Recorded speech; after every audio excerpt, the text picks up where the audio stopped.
The snow fell thick that December night, blanketing the small town of Cedar Ridge in a silence that felt more like mourning than peace. Inside Murphy's all-night diner, the fluorescent lights buzzed like dying insects, casting harsh shadows across the cracked vinyl booths and worn linoleum floor. Before we jump back in, tell us where you're tuning in from, and if this story touches you, make sure you're subscribed because tomorrow, I've saved something extra special for you. At table 6, a man sat alone, his massive frame filling the corner booth. Black leather jacket, weathered and scarred from years on the road. Silver hair pulled back, revealing a face that had seen too much pain and dispensed too much justice.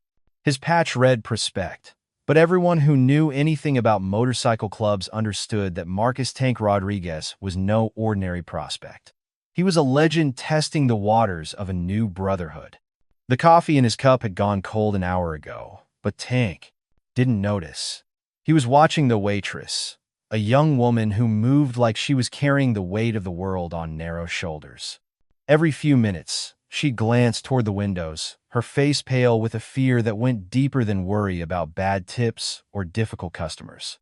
If you believe that sometimes angels wear leather instead of wings, that strength can come in unexpected forms, and that the most unlikely heroes often ride motorcycles, then pause for a moment.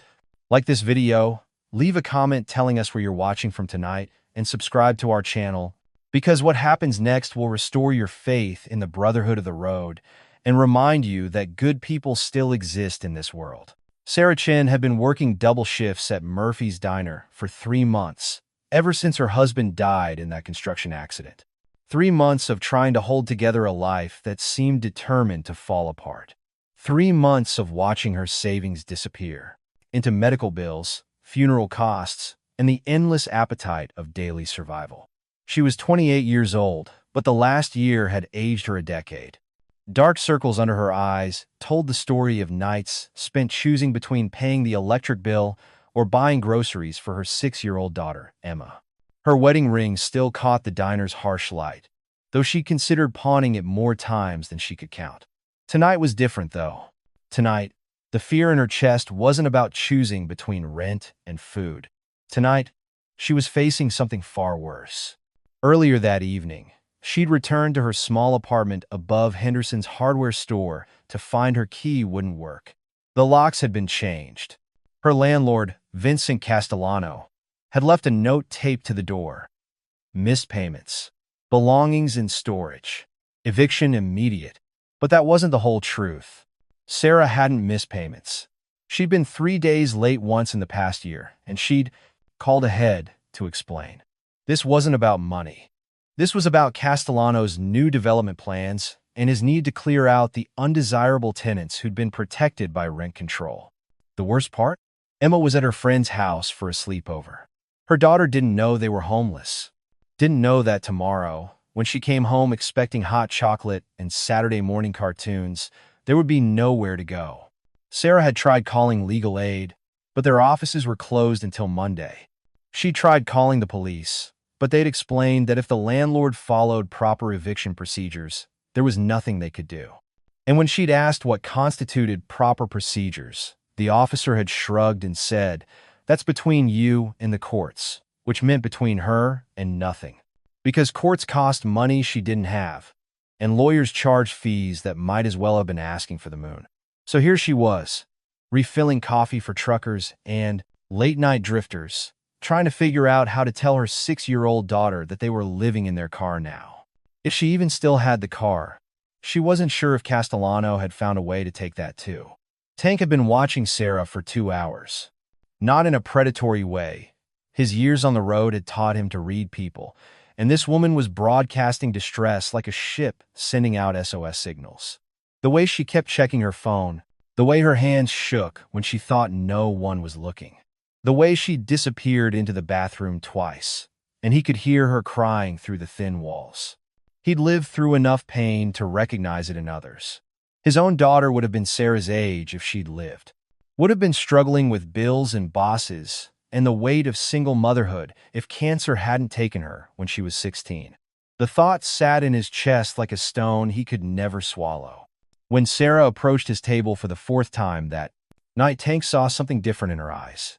Not just fear now, but the kind of desperate determination that came right before someone made a decision they couldn't take back. "More coffee?" she asked, her voice steady despite everything. "Please." Tank watched her hands as she poured. They were shaking worse now. "You all right, miss?" Sarah's composure cracked just a little. "I'm fine. Just tired." "Tired's one thing," Tank said gently.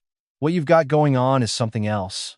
For a moment, Sarah thought about denying it, about painting on the smile she'd been wearing for months and pretending everything was under control. But something about this stranger's voice, rough around the edges but genuinely kind, made her want to tell the truth. Instead, she reached into her apron pocket and pulled out a napkin. With shaking hands, she wrote 4 words. "Landlord changed locks tonight." She set the napkin next to Tank's coffee cup and walked away before he could respond. Tank stared at the note for a long moment. 4 words that contained an entire catastrophe. He'd seen plenty of injustice in his 43 years, in the military, on the streets, in the gray areas where the law couldn't or wouldn't reach. But there was something about the quiet desperation of those 4 words that hit him like a physical blow. He looked up to find Sarah at the counter, her back to him, shoulders rigid with the effort of not crying. Tank had made his decision before he even realized he was thinking about it. He pulled out his phone and scrolled to a contact he'd hoped never to use. The number for Roman Prophet Kozlov, president of the Serpent's Legion Motorcycle Club. The same club Tank had been prospecting with for 6 months. The same club that had a reputation for handling problems the law couldn't touch. "Prophet," came the gravelly voice after 2 rings. "It's Tank. I need to call in that favor you owe me." "At 2 a.m.? This better be life or death." Tank looked at Sarah's reflection in the diner window, saw the way she was gripping the counter to stay upright. "Close enough." Prophet's voice sharpened immediately. "Talk to me." "Single mother. Landlord's pulling illegal eviction. Changed the locks while she was at work. Kids displaced. Woman's got nowhere to go and no resources to fight it legally. This happening in our territory? Cedar Ridge." "Yeah." Prophet was quiet for a moment. Tank could hear the sound of a motorcycle in the background, then voices. "What's the landlord's name?" "Castellano. Vincent Castellano." The silence that followed was loaded with meaning. Then Prophet's voice came back, colder than before. "Interesting. We've had our eye on Castellano for a while. Turns out he's been running this same scam on half the low-income tenants in town, changes locks, claims non-payment, then flips the properties to developers for 3 times what they're worth. You knew about this?" "We suspected. But we needed someone willing to step forward. Someone with clean hands who could stand up in court if necessary." Prophet paused. "This mother of yours willing to fight?" Tank looked at Sarah again. She was serving coffee to a trucker, her smile professional but hollow. "She's willing. She just doesn't know how." "Then it's time she learned." "Tank, I'm about to ask something of you that goes against every protocol for prospects." "I'm listening." "I want you to tell this woman that she's got the full backing of the Serpent's Legion. I want you to promise her that we're going to fix this. And I want you to understand that if we do this, there's no backing down. We see it through to the end, whatever that looks like." Tank felt something shift in his chest. This was the moment he'd been waiting for since he'd started prospecting. The chance to prove that he understood what the Brotherhood really meant. "I understand." "Good. Give me the address. I'm making some calls." Sarah was wiping down tables when Tank approached the counter 20 minutes later. The diner was nearly empty now, just her, Tank, and an elderly trucker reading a paperback novel in the corner booth. "Miss," Tank said quietly, "I read your note." Sarah's face flushed with embarrassment. "I'm sorry. I shouldn't have. I don't know why I did that. I don't usually—" "Hey," Tank's voice was gentle but firm. "You got nothing to apologize for. What I want to know is, are you willing to fight this?" "Fight it?" Sarah laughed, but there was no humor in it. "With what?" "I've got $63 in my checking account and a daughter who doesn't know we're homeless. What if I told you that you've got more than that?" Sarah studied his face, looking for the catch. I'd say you don't know me very well. Tank reached into his wallet and pulled out a business card. It was simple, black with silver lettering. Serpent's Legion MC, Roman Kozlov, President. Below that, a phone number and an address. This is my club, President, Tank said. And as of 20 minutes ago, you've got the full backing of the Serpent's Legion Motorcycle Club. Sarah stared at the card. I don't understand. What Castellano did to you? It's illegal. But more than that, it's predatory. He's been running this scam on working families all over Cedar Ridge, taking advantage of people who can't afford lawyers or don't know their rights. Even if that's true, what can you do about it? Tank smiled, and for the first time all night it reached his eyes. Ma'am, you'd be surprised what 400 motorcycle brothers can accomplish when they put their minds to it. Sarah's hand started shaking again. But this time, it wasn't from fear. 400? Give or take. Some are coming from 3 states away. Should start arriving around dawn. I can't ask you to do that. I can't afford. Nobody's asking you to pay anything, Tank interrupted. This is what we do. We protect people who can't protect themselves. We stand up to bullies who think they can push around the innocent because they've got money and connections. Sarah was crying now, tears she'd been holding back for hours finally spilling over. Why? Why would you help a stranger? Tank thought about his daughter, about all the times he'd wished someone would have been there to help when she was sick and he was struggling with hospital bills. About all the times the system had failed him when he needed it most. Because everyone deserves someone in their corner, he said simply. And today, we're in yours. At 3:30 a.m., Prophet arrived at Murphy's Diner with 5 other members of the Serpent's Legion. They walked in like they owned the place, not arrogant, just confident in that particular way that came from years of handling difficult situations. Prophet was exactly what Sarah had expected from Tank's description. Tall, broad-shouldered, with silver hair and eyes that seemed to see everything. His leather vest was covered in patches, military service, motorcycle rallies, and symbols. Sarah didn't recognize, but somehow understood meant he was someone you wanted on your side. Mrs. Chen, Prophet said, extending his hand. I'm Roman Kozlov. Tanks told me about your situation. Sarah shook his hand, still not quite believing this was happening. Mr. Kozlov, I appreciate whatever you think you can do, but this is a legal matter. Castellano has lawyers. He has connections with the city council. He does, Prophet agreed. But here's what he doesn't have: 400 witnesses, 3 lawyers who work pro bono for cases like this, 2 private investigators who've been tracking his illegal activities, and 1 very angry motorcycle club that's tired of watching predators profit off human misery. Prophet sat down across from Sarah, his expression serious but kind. Mrs. Chen, what I'm about to tell you might sound like vigilante justice. It's not. Everything we're going to do is completely legal, but it's going to be overwhelming for people who aren't used to dealing with organized resistance. What exactly are you planning? First, we're going to document everything. Photos of the changed locks, copies of your lease agreement, records of your payment history. My lawyer friend is already pulling Castellano's property records and eviction filings. Sarah nodded, trying to keep up. Second, we're going to make sure Castellano understands that his actions have consequences. Not violent consequences, legal ones, but consequences delivered by 400 people who won't be intimidated by his lawyers or his city council friends. How? Prophet smiled. By showing up. Sarah had never seen anything like it. As dawn broke over Cedar Ridge, they came. First in 1s and 2s, then in groups of 10 or 20.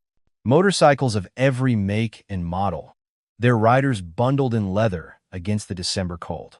They parked along Main Street, outside Murphy's Diner, in the lot of Henderson's hardware store, where Sarah's apartment sat empty above. By 7 a.m., there were over 200 motorcycles lining the streets. By 8 a.m., that number had doubled. Men and women of all ages, all backgrounds, all united by the patches on their vests and the understanding that sometimes the law needed help doing what was right. Sarah stood at the window of the diner, Emma's small hand in hers. She'd picked up her daughter early that morning, explaining only that they were going to fix the problem with their apartment. "Mama," Emma whispered, eyes wide. "Are those the good guys or the bad guys?" Sarah squeezed her daughter's hand. "Those are the good guys, baby. The very best kind of good guys." Tank appeared at Sarah's shoulder. "Prophet's ready when you are." Sarah took a deep breath. "What do I need to do?" "Just tell your story. Tell it loud enough for everyone to hear." Vincent Castellano arrived at his office at 8:30 a.m. to find 400 motorcycles blocking his access to the building. He sat in his luxury sedan for 10 minutes, honking his horn and shouting through his closed windows, before finally accepting that the bikers weren't going to move. When he stepped out of his car, Prophet was waiting for him. Preparing and narrating this story took us a lot of time, so if you're enjoying it, subscribe to our channel. It means a lot to us. Now back to the story. "Mr. Castellano," Prophet said politely, "we'd like to have a word with you about one of your tenants." Castellano was a small man, soft around the middle, with the kind of carefully groomed appearance that screamed money and privilege. His face was already red with indignation. "Get these people away from my building, or I'm calling the police." "Feel free," Prophet said, gesturing to the 3 police cars that were already parked across the street. "Officers Jenkins, Martinez, and Thompson are here to make sure everything stays peaceful. They're also here to witness what we have to tell you." Castellano looked around at the sea of leather and motorcycles, clearly calculating his options. "What do you want?" "We want you to restore Mrs. Sarah Chen's access to her apartment immediately. We want you to return her belongings. And we want you to stop running illegal evictions on working families." "I don't know what you're talking about." The Chen eviction was completely legal. Tank stepped forward, holding a manila folder. 3 days late on rent. 1 time in 12 months. You changed the locks without proper notice, without following state eviction procedures, and without allowing Mrs. Chen to respond to your notice to quit. Castellano's lawyer, a nervous-looking man in an expensive suit, whispered something in his ear. Castellano's expression shifted from indignant to worried. "But more importantly," Prophet continued, "we've discovered that you've done this to 17 other families in the past 18 months. Always targeting single mothers, elderly tenants, and immigrants who don't know their rights." The crowd behind Prophet was absolutely silent, but their presence was overwhelming. 400 people, all focused on one small, corrupt landlord who had built his wealth on human misery. "Mrs. Chen," Prophet called out, "would you like to tell Mr. Castellano how his actions affected you and your daughter?" Sarah stepped forward, Emma still holding her hand. Her voice was shaky at first, but it grew stronger as she spoke. "Mr. Castellano, I have worked 60 hours a week since my husband died. I have paid my rent every month except for one time when I was 3 days late because my husband's life insurance was delayed. I called your office. I explained the situation. Your secretary said it would be fine." Sarah's voice was carrying now, clear and strong. "Yesterday, I came home from a double shift to find my locks changed, and my daughter's belongings, her stuffed animals, her school clothes, her pictures of her daddy, sitting in a storage unit I can't afford to access." Emma looked up at Castellano with 6-year-old directness. "Why did you take my toys?" The question hung in the air like an accusation. Castellano looked around at the hundreds of faces watching him, all waiting for his answer to a child. This is harassment," he stammered. "No," Prophet said quietly. "This is accountability." What happened next wasn't dramatic or violent. It was simply the power of truth backed by unwavering solidarity. Castellano's lawyer had been making phone calls while Prophet spoke. Municipal code enforcement had arrived to inspect the building. The State Housing Authority had opened an investigation based on anonymous tips about illegal eviction practices. The local newspaper had sent a reporter. Faced with 400 witnesses, legal scrutiny, and the very real possibility that his entire operation was about to be exposed, Castellano made the only choice available to him. "Fine," he said, pulling a set of keys from his pocket. "Mrs. Chen can return to her apartment." This was a misunderstanding. "And the other families?" Prophet asked. Castellano's lawyer whispered urgently in his ear again. My client is prepared to review all recent evictions for procedural compliance. And the storage fees for Mrs. Chin's belongings? Wived. Prophet nodded to Tank, who escorted Sarah and Emma toward the hardware store entrance. The crowd of bikers remained exactly where they were. One more thing, Mr. Castellano, Prophet said. We're going to be keeping an eye on your business practices going forward. Not just us, community legal aid, tenant advocacy groups, and some very persistent private investigators who don't like seeing working families exploited. This won't be tolerated, Prophet continued.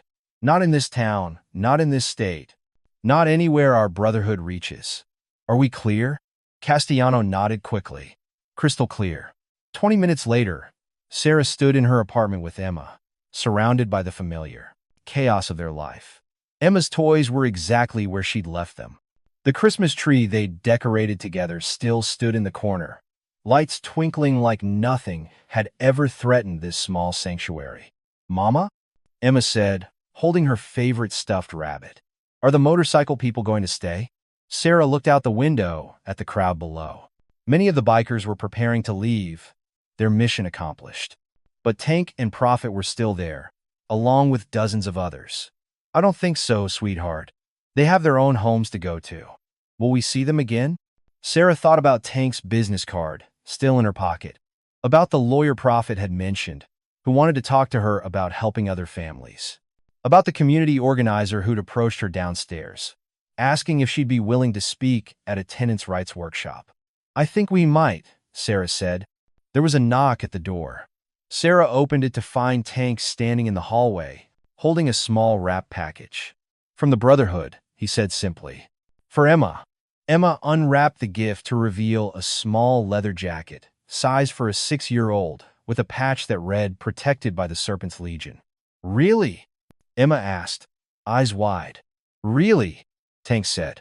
You and your mama are family now, and family looks out for each other. Sarah was crying again, but these were different tears. Tears of relief, of gratitude, of the overwhelming realization that she wasn't alone anymore. Thank you, she whispered. I don't know how to repay. You don't repay kindness, Tank said. You pass it forward. When you see someone else who needs help, who's facing something they can't handle alone, you remember this day. You remember that there are people in this world who believe in doing what's right. And if you ever need us again, he added, you call. Doesn't matter what time, doesn't matter what the problem is. The Brotherhood doesn't abandon its own. In the weeks that followed, the story of Sarah Chin and the Serpent's Legion spread far beyond Cedar Ridge. Local news picked up the story, then regional papers, then national outlets fascinated by the image of 400 bikers standing up for a single mother against a corrupt landlord. But the real impact was quieter and more lasting. Castellano's illegal eviction practices were exposed by investigative journalists. 3 other landlords in the area were caught running similar scams. The city council passed new tenant protection ordinances with enforcement mechanisms that had real teeth. Sarah became an advocate herself, working with legal aid organizations to help other families facing housing discrimination. She spoke at town halls, testified before county commissioners, and helped establish a hotline for tenants who didn't know their rights. Emma started first grade at a new school, proudly wearing her miniature leather jacket on the first day. When her teacher asked about it, Emma explained, matter-of-factly, that her family was protected by motorcycle angels. And Tank? Tank earned his full patch with the Serpent's Legion 3 months later. His road name became Guardian, earned through his actions that December night when he chose to listen to a desperate woman's whispered plea for help. But the most important part of this story isn't about motorcycles or landlords or even justice. It's about the moment when Tank chose to see Sarah's pain instead of looking away. It's about Prophet's decision to turn the Brotherhood's strength toward protection instead of profit. It's about 400 people who dropped everything they were doing to stand up for a stranger because it was the right thing to do. It's about Emma Chan, who learned at 6 years old that the world contains both predators and protectors, and that sometimes the protectors wear leather and ride motorcycles and show up exactly when you need them most. It's about community in its purest form, not the kind based on geography or circumstance, but the kind based on shared values and the understanding that everyone deserves someone in their corner when the system fails them. Today, the Serpent's Legion runs a formal tenant advocacy program.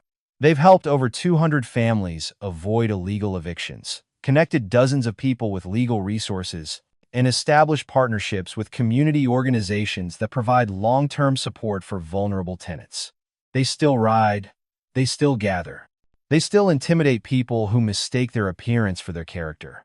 But they also answer phone calls from desperate parents, show up at housing court to support families they've never met, and make sure that predators like Vincent Castellano understand that there are consequences for preying on the innocent. Sarah Chin still works at Murphy's Diner, but now she owns it. The Serpent's Legion helped her secure a small business loan, and the place has become an unofficial community center where people know they can come when they need help or just someone to listen. Emma is 8 now, and she still wears her leather jacket. She wants to be a lawyer when she grows up, she says, so she can help people the way the motorcycle angels helped her mama. And Tank? He's still riding, still protecting, still listening for the whispered pleas of people who need someone to care. Because that's what angels do, whether they wear white robes or black leather. That's what brotherhood means, whether it's bound by blood or by choice. And that's what happens when good people decide that looking away isn't an option. If this story touched your heart, if it reminded you that there are still people in this world who believe in doing what's right regardless of the cost, then please share it. Help it reach someone who might need to believe that guardian angels come in all forms. Tell us in the comments. Have you ever had someone stand up for you when you couldn't stand up for yourself? Have you ever been the person who chose to help instead of looking away? Because the truth is, we all have the power to be someone's guardian angel. We all have the ability to see suffering and choose action over indifference. We all have the opportunity to transform someone's worst day into the beginning of their comeback story. Sometimes it takes 400 motorcycles to get the job done. Sometimes it just takes one person willing to read a napkin and make a phone call. But it always takes the decision to care about strangers as much as we care about ourselves. The Serpent's Legion understood something that the rest of the world often forgets. Strength isn't about what you can take. It's about what you're willing to give. And sometimes, the people the world fears most are the ones who protect it when no one else will. If you believe in angels who ride motorcycles, in justice that wears leather jackets, in the power of brotherhood to change lives one person at a time, then this story is for you. And if you ever find yourself writing desperate words on a napkin, hoping someone will care enough to help, remember Sarah Chin and Emma, remember Tank and Prophet, and 400 strangers who became family. Remember that guardian angels are real. They just might arrive on Harleys. Up next, you've got 2 more standout stories right on your screen. If this one hit the mark, you won't want to pass these up. Just click and check them out.